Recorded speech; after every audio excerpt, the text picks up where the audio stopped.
All right. So far, so good. How has it been moving from one place to another, meeting people, community to community, and so on and so forth? How is it? It's been very interesting. Getting once more to have close contact, with my people and appreciating their diverse and various inclinations, interests, needs and desires. Okay. Of course, ab initio, it was at the base of such experiences, and understanding that we crafted our social contract, with the people. So for me, this second coming is the opportunity for an enhancement, because a lot of dynamics in between will have changed certain things there were up until this point. So it's just more or less an appreciation of what had been known, and then an understanding of the developments in those areas up to date. All right, INEC, the empire. How prepared do you think they are with all of these happenings?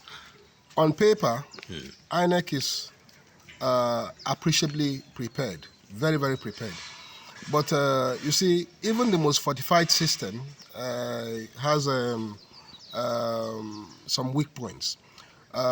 Recently, we had members of a particular party going around to collect people's PVCs and even copy out the numbers of the PVCs. Of course, the touted logic behind that is that they intend to impute some of these numbers, circumstantially voters, into a system before they are supplied to certain states, particularly Kogi State. I'm well aware that over about 3,088 or thereabout BVCs, the machines are coming to Kogi State, and there's usually a provision for an extra in case one goes bad. Yeah. So I think from what we hear, their logic is to impute, to preload, some of those ones are supposed to be kept aside as a spare in the event some of these things go off. And at the point of counting, those related numbers will read in favor of, of a particular party. Well, I think this is, I've been foolish. Yes, there are some certain bad elements in INEC that are compromising and that will compromise, but the people this time around are more than resolute that their mandates are not stolen. Of course, to checkmate this is very, very easy. We have agents of all political parties who are going to be at the polling units, and they will insist on a rendition of the physical counting of those who have been accredited. If, for example, in Okula Ward 1, all the agents of the party say, okay, those are accredited about 800. You cannot come later and tell us, the machine accredited 1,100 when there's been that physical counting. So at the end of the day, what they think is that when it becomes a matter of litigation, they can usually go to buy the judiciary, but we won't even let it get to that point. If any machine goes bad, then we'll have to redo that election at the bottom, but we won't take a new machine. And if we must take a new machine, all the agents must agree in such a way that all those preloaded machines will actually, amount to nothing. So we know that those schemes are existing, collecting people's phone number, account numbers to send monies to them. Of course, that becomes a point of a litigation for vote buying. Okay. So give or take, the populace and the plebiscites, the electorates are ready this time around to make sure their votes count and they choose the leaders that they desire. This cashless, is it in favor of this next election or the other way? Well, if you're talking about the election and then trying to separate it in terms of impact on the economy, I'll say yes, it may be in favor, because you have people who have stolen the people's collective patrimonies and who now want to buy those people. Mercantilists, politicians who want to buy people's votes. People are hungry, where they've weaponized poverty, and they use that same weapon to buy the people's mandate. So yes, it will be in favor of, what I want to refer to as, responsible, free and fair elections, because this time around people will vote with their conscience and the votes will not be bought, because all of us are actually victims. It's so bad that even money for logistics, for a cash-based economy is even lacking. So all of us are impacted. But why is it that some people are actually crying more rather than bereaved? All those people who have taken the government to court are members of their own parties. Some of them known to have stolen billions, from the people. Whether they have those billions, in cash or otherwise, I don't know. But all of us are almost equally impacted. So why are some people shouting louder than others? Yeah, the question now is, they hurriedly rushed to the court. People are hungry, they didn't take the executive to court. the insecurity in the land, they didn't take government to court. Why did they just choose this one? Well, What do you think? I think your question itself comes with an answer. Because they are selfish. They are self-serving. All they are doing is towards their own self-aggrandizement. The people for them are actually tertiary. First is them, second is them, and maybe those who have the soft heart can consider the people on the third wave. It's all about them. It's all about their stranglehold on power, about their insistence to remain on power, even when the people do not like them. Yes, ASO was on strike for almost a year. Nobody said anything. Poverty has increased in Nigeria from about the lowest to the highest. Today, Nigeria is together as poverty capital of the world. Nobody said anything. Flood ravaged everyone. Nobody said anything. But when it came to what will impact the monies they have stolen, they are now rushing to court. Because, come to think of it, the only way they can actually steal this money to make sure it's not captured in the, by the system is to have it in cash. How come do you think that our exchange rate keeps ballooning? Because the CBN cannot control the amount of money in circulation. The CBN governor told us at the point that the amount of money in circulation is about 2.6 trillion, much more than the money you have in the banking industry. How then can he control, the exchange rate? So they are shouting, they are crying because it has come close to home.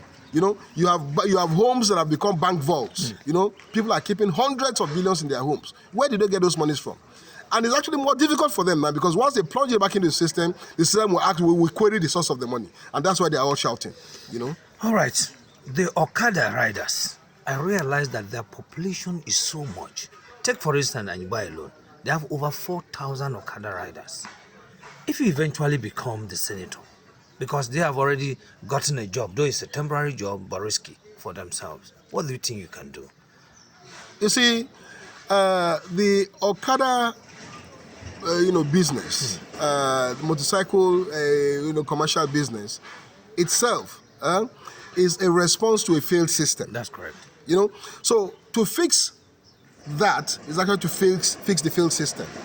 Some of these Okada riders are graduates. That's correct. Some of these Okada riders are people who have vocational proficiencies. So if you are able to give them an alternative, they'll move away from this only alternative to the next alternative.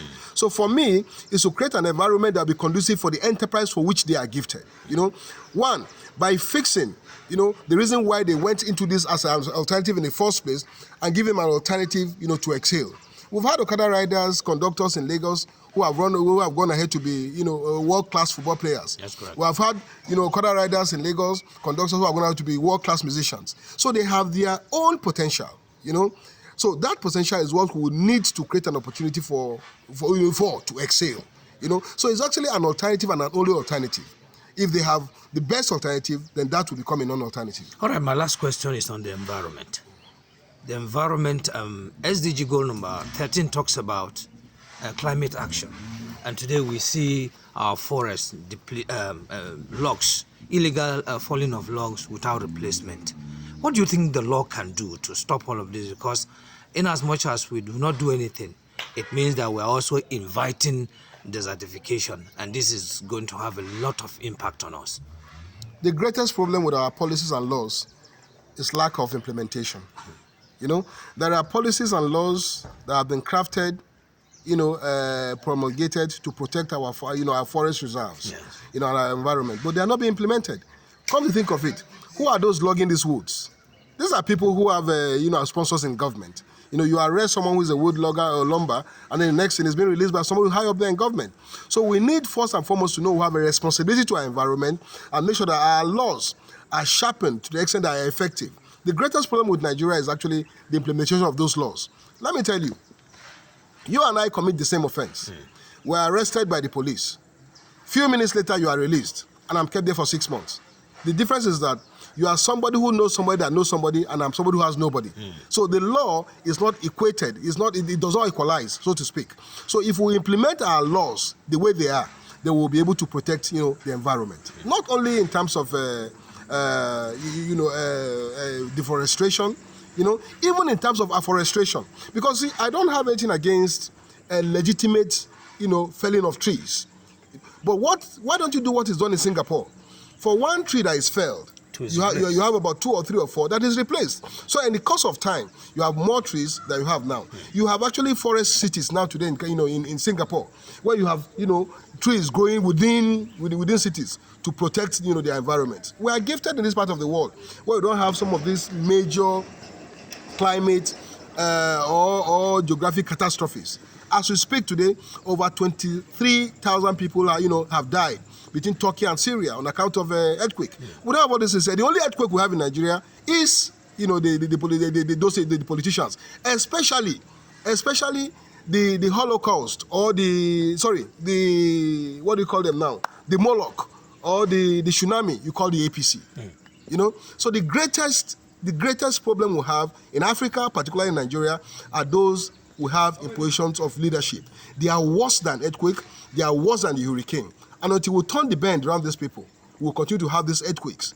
23 people have died on account of the natural disaster.